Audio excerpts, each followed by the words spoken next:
De-escalation, retraining, reform. An in-depth look at law enforcement behind the badge. In the Know with Phil Hayes starts right now.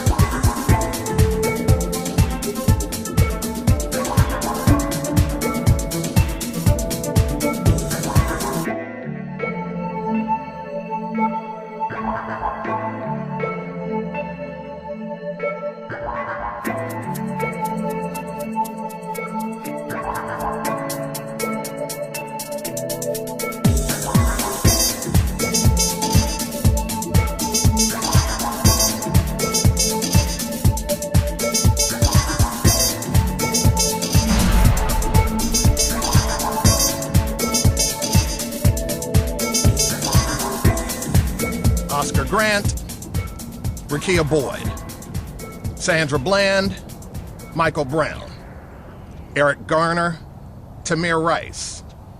Any of these names sound familiar? They should.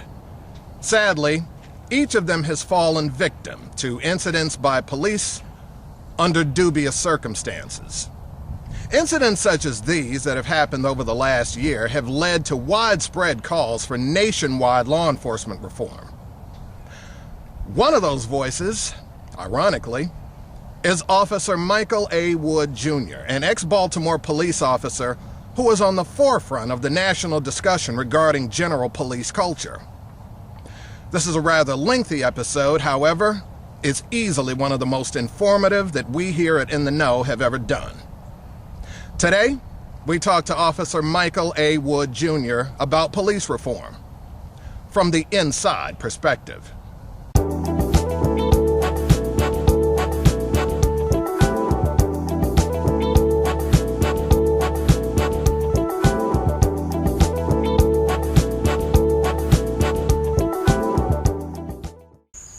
And we're here with Officer Michael A. Wood, Jr., former police officer with the Baltimore Police Department. Good to finally be able to get you on camera, man. It's good to have you here, Phil. Hey, all right, thank you. Thank you for inviting me out here. Yeah, welcome. Tell me how you got started in law enforcement. So, I get this question a lot. Like, why does somebody become a law enforcement officer? Right. I would love to have some great story for you. I was a kid. I watched cops. They chased bank robbers. They did car chases. And that looked like a hell of a lot of fun. So, while I may have had some let's help people in the meantime, certainly I'm not going to hide that my primary motivator was fun, adrenaline, go do something interesting with your life. Mm-hmm. How long have you been involved in law enforcement? I joined the police department in 2003. In Baltimore? Right, so January 2003 I started there, and I left in January of 2014. Wow, any citations, any awards? Oh sure, I mean I have plenty of awards. Okay, such as? So I was like the Mother Against Drunk Driving, Officer of the Year. I was a detective. I was in the major case squad. I was promoted to sergeant at the end. That's why I left that as a sergeant. I promoted in June of 2009. I have a Navy and Marine Corps Achievement Medal from the Marine Corps. I mean, I don't know. They're accolades. They're accolades. They're not. And awards and accolades. It's fine. Tomato. We'll go for that. Not the focus. Okay. I'm curious. You were in the force for 11 years, or rather on the force for 11 years.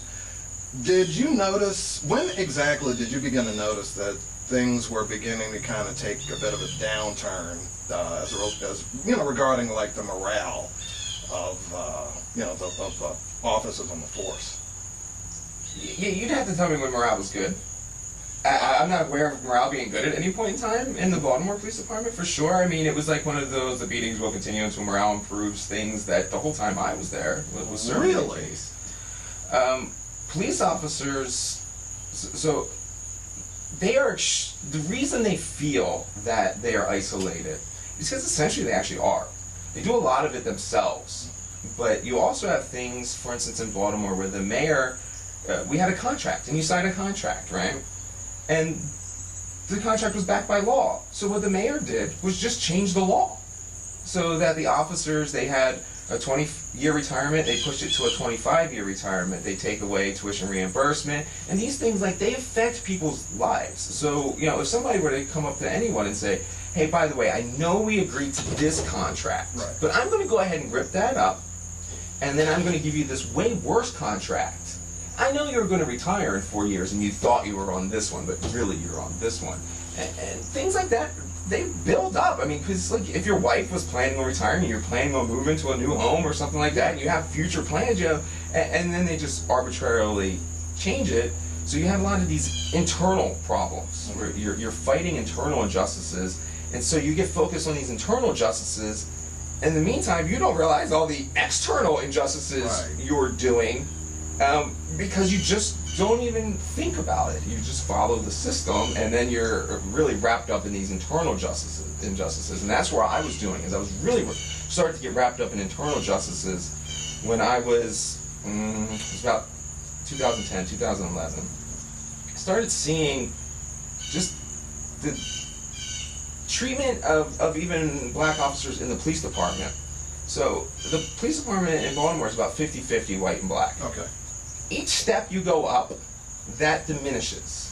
So there are less black officers. So there's like 50% the officers are black. Okay. Then you're like at 45% sergeants, and then you're like at 30% lieutenants. Okay. And then it just dwindles until you get to that place where they are doing something that looks appropriate, so they have, you know, 3 black deputy commissioners, but everybody below them isn't. So you start, wait, whoa. Why is this? Right. I thought part of that reason was because promotions have had problems in the past in Baltimore, and they had a big civil suit.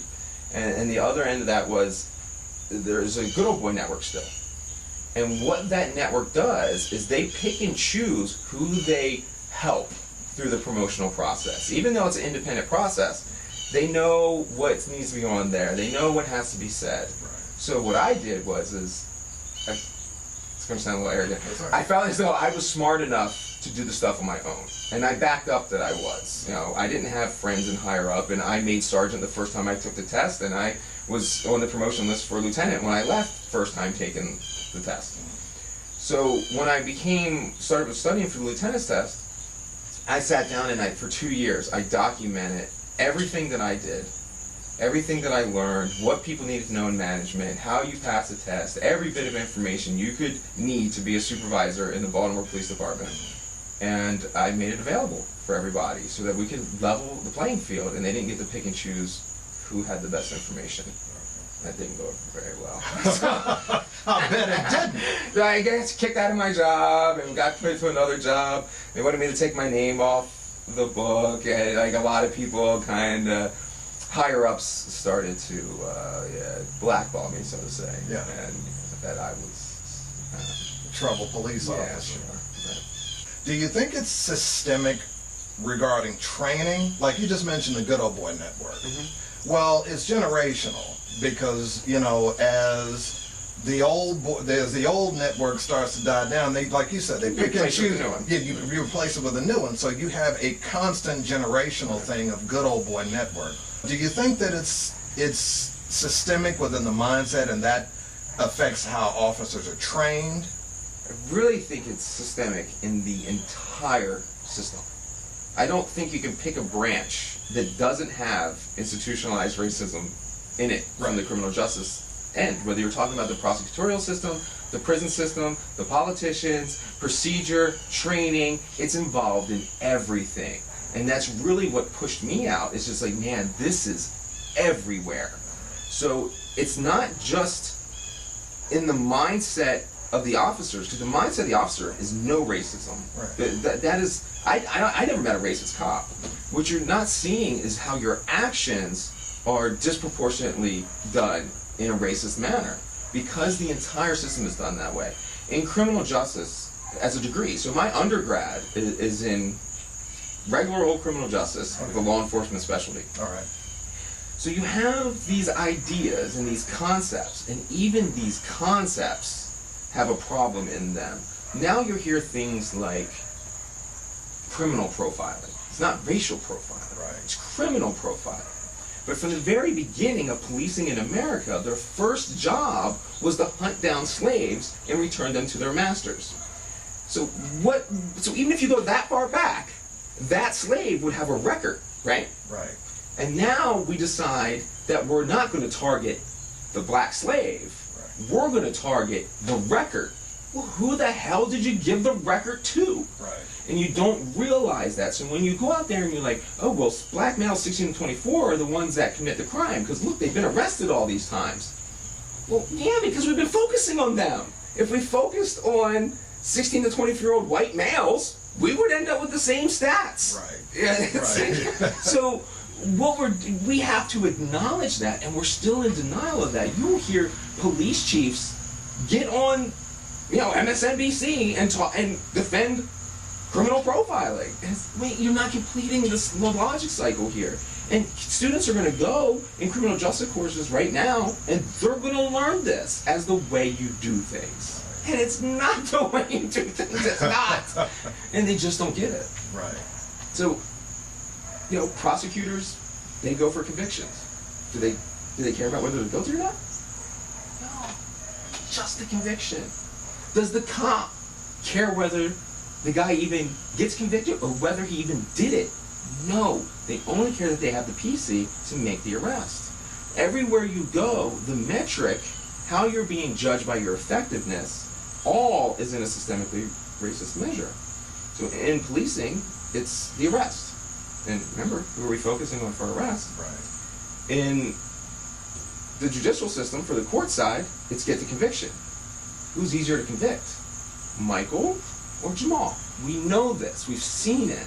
And when you're talking about the prison system, ever since the drug war, pre-drug war, the population of prisons was like 75% white. That accurately reflected the demographics of the community.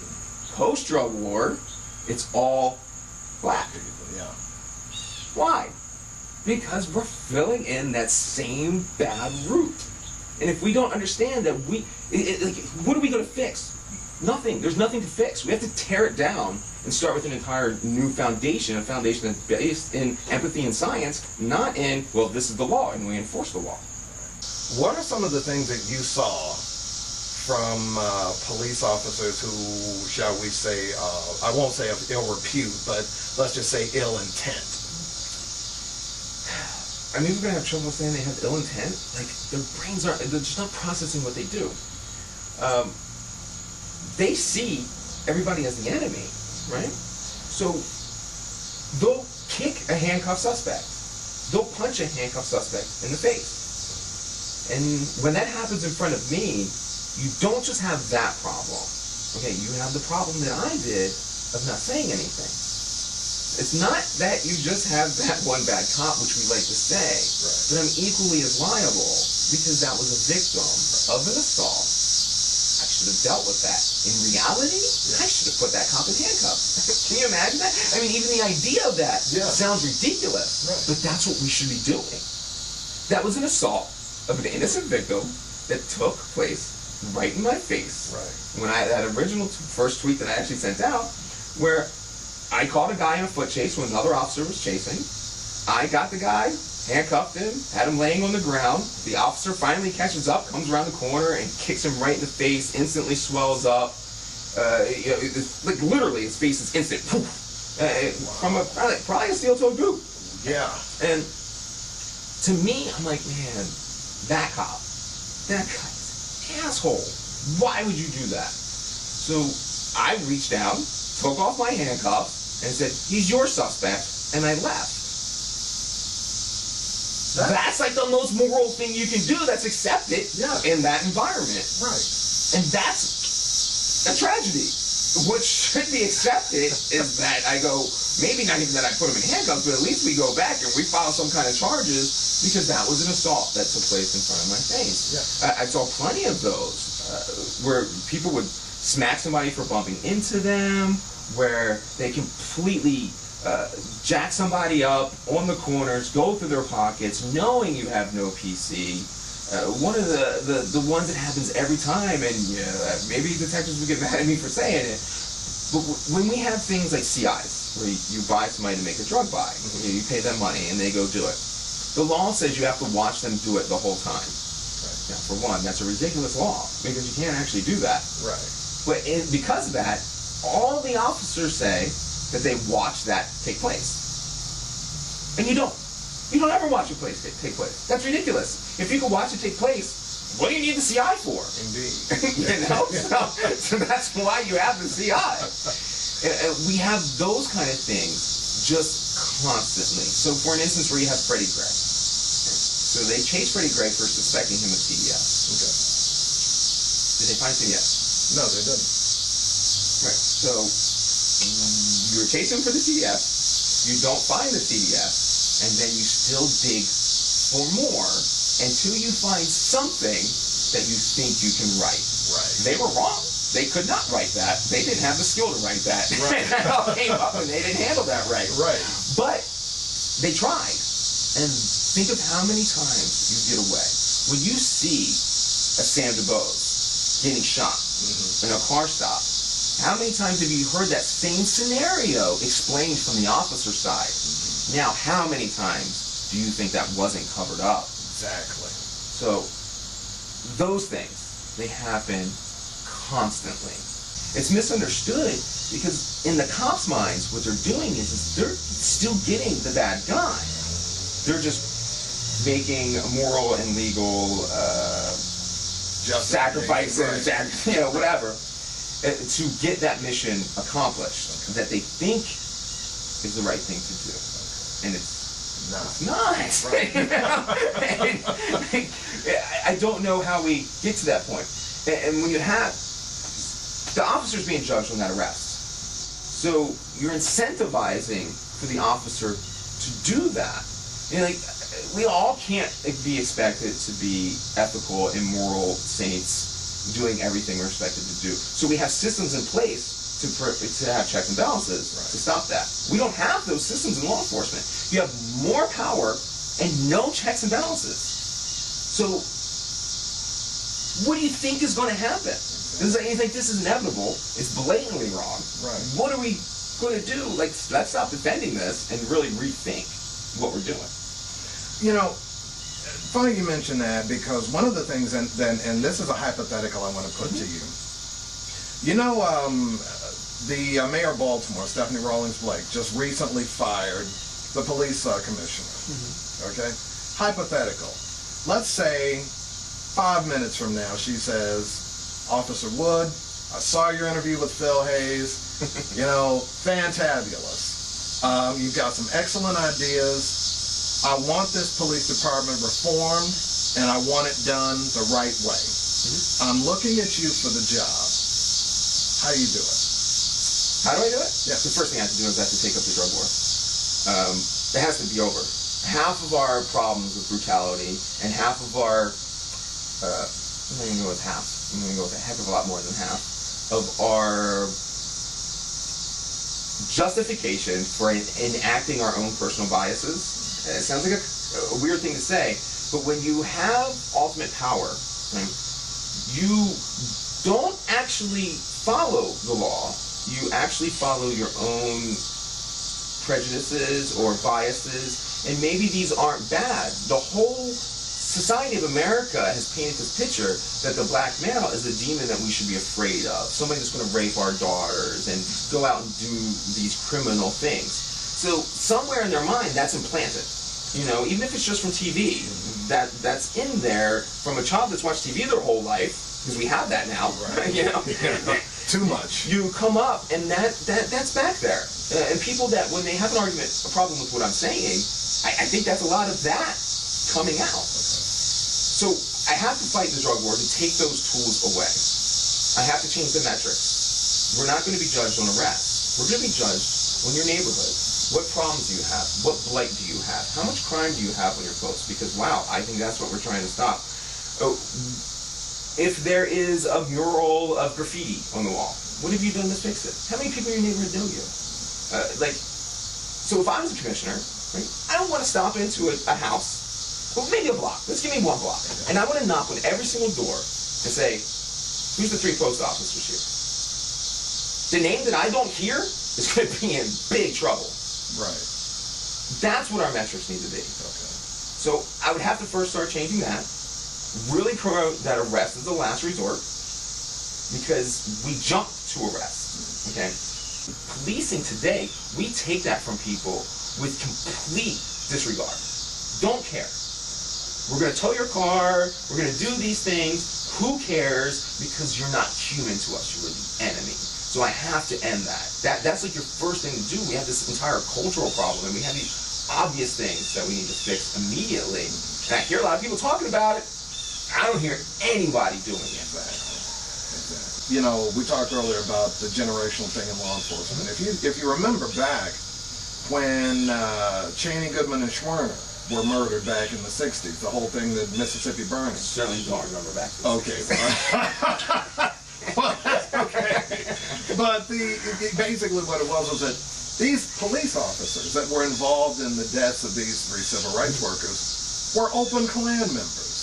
Okay, now I'm certainly not trying to draw any kind of juxtaposition between law enforcement and groups that obviously are anti-civil rights. What I'm saying is that, again, going back to what we said earlier, that good old boy mindset transferred from that. When those old boys died off or whatever, they implanted the new crew with those same mindsets, and that's why there can't really be any reform within law enforcement. So what I'm saying is, do you go about trying to change the mindset, the general mindset of your police force in that example? Is that part of what you would consider? Definitely. I think all those things are really far down the line, and I really don't want to take hope from a lot of people when it comes to that. Right now, the big reality is we don't have a say in politics. Okay? Since Citizens United, the donors determine everything. Right. And that's been proven. People research that yourself. Don't take my word for it. You're right. There's 400 to 450 major donors that really control everything that happens in this country. Right. Those 404 to 450 people have no desire to change the system. They have no desire to stop incentivizing filling prison beds through the industrial prison complex. So what are they going to do to end the drug? Everybody knows that weed doesn't do anything to you. We know this. But it's still not legal federally because these donors have no desire to do that. A lot of them. What pharmaceutical company is going, when they're issuing OxyContin to 11-year-olds, who is out there that's going to start donating so that you can have marijuana legalized? No, they want everybody on the stuff that they have because that's who's controlling us. And that seems really crazy. But there was a study where they did 19,000 government actions, right? The government didn't decide on the side of the citizens for a single one. All 19,000 went towards the corporate donors. So we have to get a constitutional amendment so that we can put politicians in charge who will allow people like me to run agencies. How do we end the drug war, and how do we get people like me in charge if we don't take away politicians serving donors instead of serving citizens? While I am ready to step up, I can't force this issue. Bill Hayes has to force this issue. The Baltimore citizens have to force this issue. Cleveland, Oakland, whoever has to force this issue and get a constitutional amendment. I don't know, a lot of people that know me will see me wearing a Wolfpack shirt a lot. And that's why I wear a t-shirt informally, because I just want people to see the Wolfpack and say, what is Wolfpack? Look it up and see that that's the organization that's trying to get a constitutional amendment to get money out of politics so we can do the very first most important thing, which is get politicians that actually give a shit about what Phil Hayes says. If the cops are killing around 1,000 people a year, guess what? That's a problem. Big time. So we need to be saying, how do we stop this? How do we stop this? Not what is wrong with society that we're doing this, because that's really what they're presenting. Like, we're not doing anything wrong. These are the laws. What is wrong with you guys? Right. No. We have the power. We have the responsibility. We're the profession. This is our job. Have you ever had a spring-assisted pocket knife in your pocket? A pocket knife? Yeah. Well, yeah. Okay. How about, you think construction workers use pocket knives? Of course. Okay. Think I've had a pocket knife on me? Of course, yeah. Okay. How many people do you think get arrested for illegal pocket knives? Do you think it's white people or do you think it's black people? Probably disproportionately black. Okay, so Freddie Gray was locked up for that knife, and that's why I like to use that example, because I would absolutely be shocked and like amazed if there was a white person in a white neighborhood that was locked up for spraying assisted pocket knife in their pocket. Okay. And we all carry these things. Like if you go to Walmart, like they're right there. Yeah, and if you work construction and you don't have one in your pocket, you're a fool, right? We all have them. Now, if for some reason it's Sandra Bland that seems to be disproportionately pulled over for that failed turn signal, which I do, and we all do, and it's Freddie Gray who gets stopped and arrested for that pocket knife, and no one else does, are we enforcing the law or not? Everyone breaks law.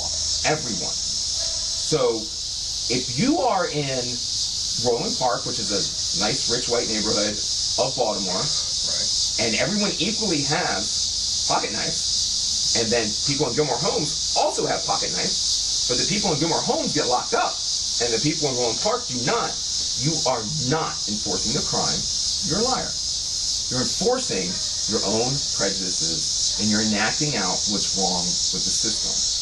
And I didn't see that. Eventually, when I started to see that, is when you gotta go, oh my, we're doing this. Right. And all police have to realize, we're doing this. We are the ones, when they want to sit there and they gotta say, oh my gosh, look at these 16, 24-year-old black males committing crimes. We're giving all the incentives for those crimes to take place. And we're putting in all the hurdles so that they don't have any other option. So you think that the culture is a lot more pervasive from an us versus them mentality? It's incredibly entrenched in us versus them. Right now, with the public perception, I think the cops even are digging deeper into this, because not only do they feel that the agency doesn't understand them, now they feel the society is against them. Right. So who has their back now? Nobody. Right. Who are they protecting now? I think they probably don't feel like they're only protecting themselves. Because to them, they don't see that anyone is seeing it their way. And what I really got to get through to them is people are seeing it our way because we've been doing it wrong. Right. And I would love to have a chief or somebody that disagrees with what I'm saying. Just pull up a chair, use these cameras, right, and talk about it with me. Because if you're right, I'll relent. If you have facts, I'll change my opinion. The problem is that I got educated. I opened my eyes. I saw the facts. I saw what we were doing. I'm pretty sure the facts are on my side. Right. And that's why I don't have anybody here defending it. And that kind of goes to, like you mentioned earlier, the culture of, officers who may not be on the right side of the law trying to justify what they do and the whole protect your own culture. We saw that in the Walter Scott case. To the extreme. Yes, to the extreme. He tossed out a taser. Yes. Nobody says anything. Nobody says anything. Like, you would think that dude would be like, no, like something. Right. He threw the taser down. Not only did he do that, he compromised the crime scene, and then the officer that was with him wrote the police report, didn't mention any of the other stuff. He just kind of justified what this officer, I think it's Michael Slager, whatever. I think that's his name. That's what we do, though. Right. Not taking that step. What we do is we see something bad that one of our own did, and figuratively, we go, didn't see that. Right. Don't know what I'm talking about. Right. And then if we don't write it in the report, well, I mean, they lie, right? Right. Like, I don't know. That's kind of a lie. You know, and we have to just think about that. You know, it's there. It's everywhere. They really do just protect their own. And I still feel like a lot of these people that talk to me and went out on those streets with me, they're gonna feel like I'm like turning on them, and it's just not that. Yeah. It's really, this is what we're doing.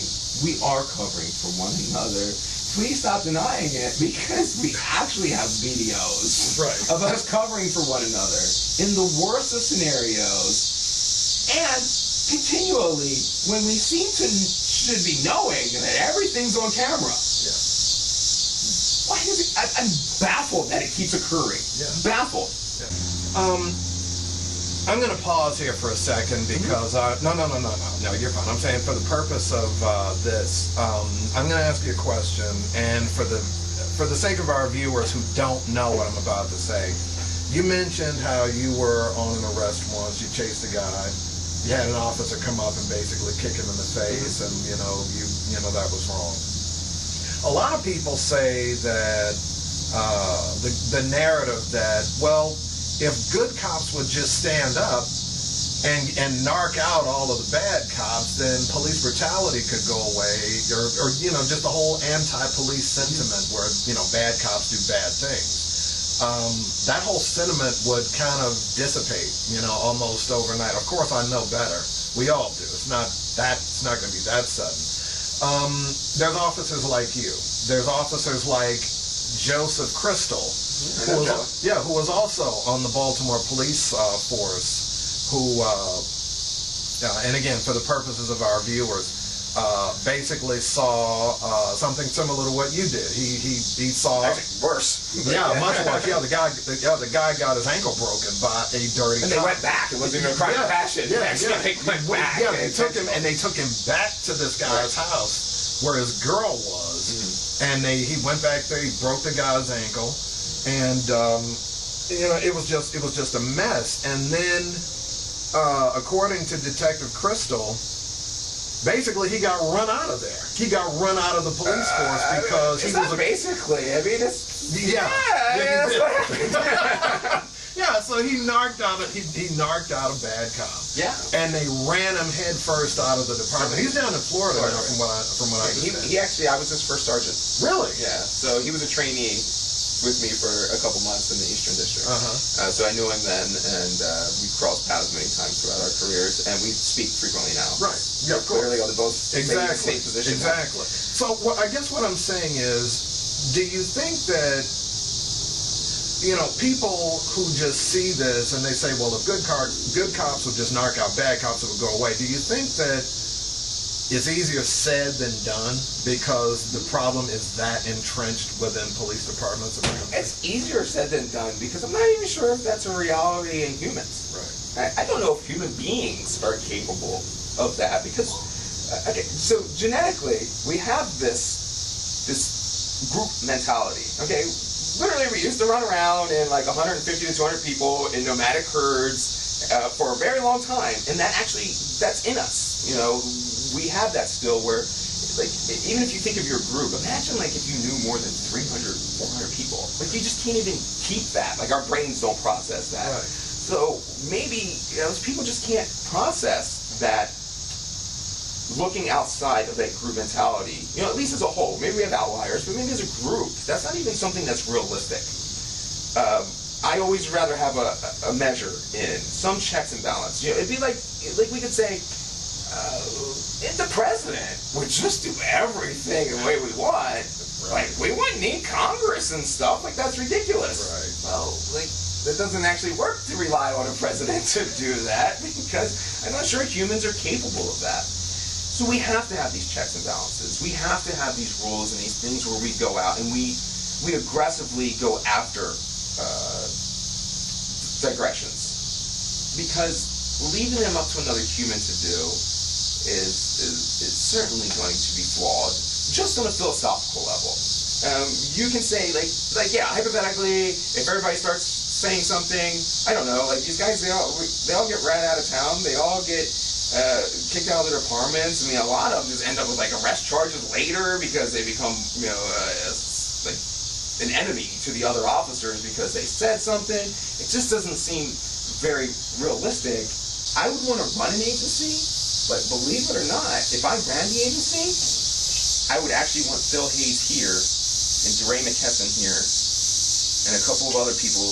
Maybe we'll fill the rest of the table up with people that completely disagree with me, so we can actually get to real solution and lead these agencies from a point of management where you're, okay, so who's in charge of the police department? Is it the commissioner? No, it's supposed to be the citizen. Right. So, like, they should actually have a really integral position. I think that if you were sitting next to the commissioner and had some kind of say, and he wanted to go out and was talking about locking Kwame up, the first thing you do, and no matter what it's for, I think you would go like, wait, why would we do that? Right. So we should have some civilians with serious say. Maybe you need essentially a cop that's up there to be like, I don't know about this or I don't know about that, and make the final call. But these two left and right that disagree or have other perspectives or community leaders, they need to be able to be vocal and see what's actually going on in the department, really be transparent. I really don't think that me being a cop has anything to do with running a police agency. And I would run it with empathy and science and management. I wouldn't be running it as a cop. So I would take the job. I would step up. If some politician out there wants to call my bluff and say, can you do it? I will step up and I will do it. No shocker about it. I put in for the criminal justice team from Mayor Rollins Blake. And I would like to know who she thinks could run her criminal justice team that everybody vacated better than me. I would like to know what bridge between cops and citizens that she knows existing that will be better than me. Right. And I don't want to sound arrogant about that, but this is what I've evolved into. Like, this is my mindset. This is my function in life right now, is to reform policing so that it's what people want. Final question. Hate to say that. This is an awesome interview, really. Given the dearth of empathy, as you mentioned, from officers, not all of them, obviously, but of course not. A significant number of them. How would you go about, if you were on the street, you know, let's say you're on the street during the Freddie Gray riots in Baltimore, okay? And you see people out burning down their communities, you see people looting and tearing things up. If somebody came up to you and said, Officer Wood, you know, I really would like to try to have a better interaction with police, I just don't know how. How would you advise them? What would you say? Okay, so I had this big, I once saw an awakening, just like a huge influx of empathy for Baltimore when it was inadvertent.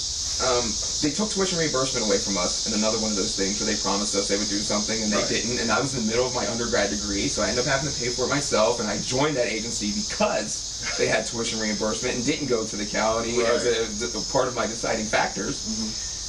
They took that away, and they eventually ended up bringing it back in a manner where you had to go volunteer at rec centers in order to get your tuition reimbursement. When they first told me that, I was like, come on, really? Like, I have a job, I have overtime, and now you want me to go do something else in the city. But whatever. My college education was more important for me, I'll admit that. Exactly. So, okay, them paying for my college education was more important than that. I definitely need to phrase that better. So, I went to the rec center. And the first day, you did like 8 hours at a time or something. And the first day I went down there, and then I was there for maybe 5 minutes. Man, what was I complaining about? This is awesome. I was playing basketball with the kids. It was during the summer, so like they weren't at school. I was playing basketball with the kids, playing games in there, teaching stuff to them, you know, talking about policing and like the fun things that they liked about it, and how it was weird that I'm covered in tattoos, that I'm a cop, because you know, I didn't see that when I was in uniform. Right. And then the next time I went, I started taking my daughter with me. And I took her every single time. We went down there, we played with everybody, and I did that because I wanted her to see what I was seeing. And if we do those kind of things, the next time, if I were to see one of those kids on the street in 5 years from now, and I saw another officer jacking them up, I would be personally offended. Because they did that to one of my kids, one of the kids that I knew, somebody I was close to. So we really need to do that from the officer's perspective. Now, what the citizen has to do, nothing. It's not their problem. We need to come to them. And this is where I get upset about it all the time. What can the citizen do? I don't know. The citizen doesn't have a responsibility. Why is the cop not knocking on that citizen's door to initiate that discussion and to talk about something? That's where we need to go. And I'm not saying like we talk about foot patrol, we talk about those kind of things. I really don't think they're realistic. We take a foot patrol model from New York, right? And you say, well, now look how great that worked. Yeah, awesome. They have a tax base that goes up, right? And they can put a cop on each corner, right? Because the people live that way. When the people live this way, yeah. I don't know how you do that. That doesn't seem very realistic to me. So we have to be realistic on how we're going to do that. So if we change the metrics, and that cop's not out there locking up a bunch of drug dealers, or chasing drugs, or chasing any other consensual adult agreement that's not affecting anybody else, then they have time to go knock on that door. Then they can do that. And then I can have my supervisors hold them accountable for that. Under the current system, where they're being judged by the arrest, I don't know how you get out of that. So like what we do now, there's just no way out. We have to step up and create that avenue and go to that citizen. I outright don't accept that the citizens have a responsibility in this report. Officer Michael A. Wood, Jr., you are the man. Thank you for this interview. Thank you for giving us the time out here today at your home. And thank you for really laying out the path and laying, bare some things from an officer mentality about how to better police and to better manage, not only Baltimore as a community, but hopefully communities across the country entire. Thank you, man. Appreciate it. I appreciate your help. I appreciate you being here. Hey, you got it. Thank you again for your time. No problem. For real. We'll be right back with more In the Know in just a moment.